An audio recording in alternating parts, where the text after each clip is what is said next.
Plus de 60 poches de sang collectées pour répondre aux besoins des patients en quête de produits sanguins. C'est l'expression d'une solidarité de l'ONI, Office national d'identification, en ces journées d'engagement patriotique et de participation citoyenne. Cette opération n'est pas une première pour la nationale d'identification en collaboration avec le Centre national de transfusion sanguine. La mise en œuvre de cette activité s'inscrit dans la dynamique de pérennité. Elle sera consignée dans le cadre des activités socio-culturelles, a souligné le secrétaire général de l'ONU. Voyez-vous, nos forces de défense et de sécurité qui sont au front, qui se battent pour que la paix revienne, pour repousser les terroristes. Il n'est pas concevable que lorsque nous avons des blessés qui reviennent en arrière-plan, que ces derniers décèdent par manque de sang. Pas plus qu'il soit concevable que des femmes qui essayent de donner la vie décèdent par manque de sang. Parce que notre pays, c'est quand même le pays des hommes intègres, un pays qui est connu pour sa solidarité légendaire. Donc c'est tout à fait normal qu'à partir de cet instant, que nous prenons l'engagement, tous autant que nous sommes, à mettre dans nos comportements ce réflexe de donner un peu de nous pour sauver les autres. Pour cette opération, le personnel de l'ONU a répondu présent. Au-delà du personnel de l'institution, des étudiants et des services environnants ont appuyé l'initiative. Une idée qui a permis de voir à la hausse le nombre de poches de sang collectées.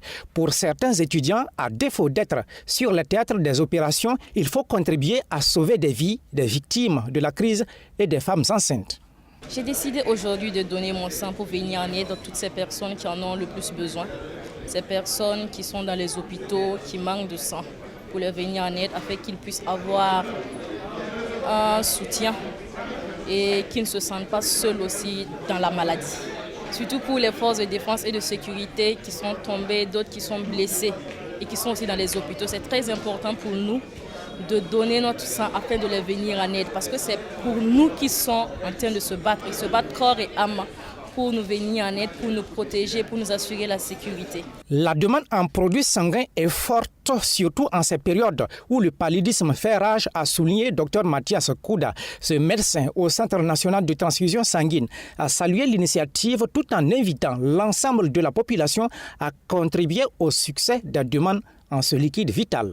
Actuellement, avec les maladies récurrentes telles que le paludisme puis la dengue et en plus des blessés de l'insécurité qu'on vit depuis fort longtemps, ça fait que le besoin en produits sanguins labiles est très élevé. Donc par jour, nous pouvons distribuer beaucoup de poches et il y a certains même qui en manquent parce que les poches qu'on a, parfois, ça ne suffit pas. Donc nous allons inviter la population à faire le pas pour donner régulièrement leur sang pour qu'on puisse avoir des poches de sang pour les malades et les blessés. Cette opération de collecte de sang se déroule également dans les différentes antennes régionales de l'Office national d'identification.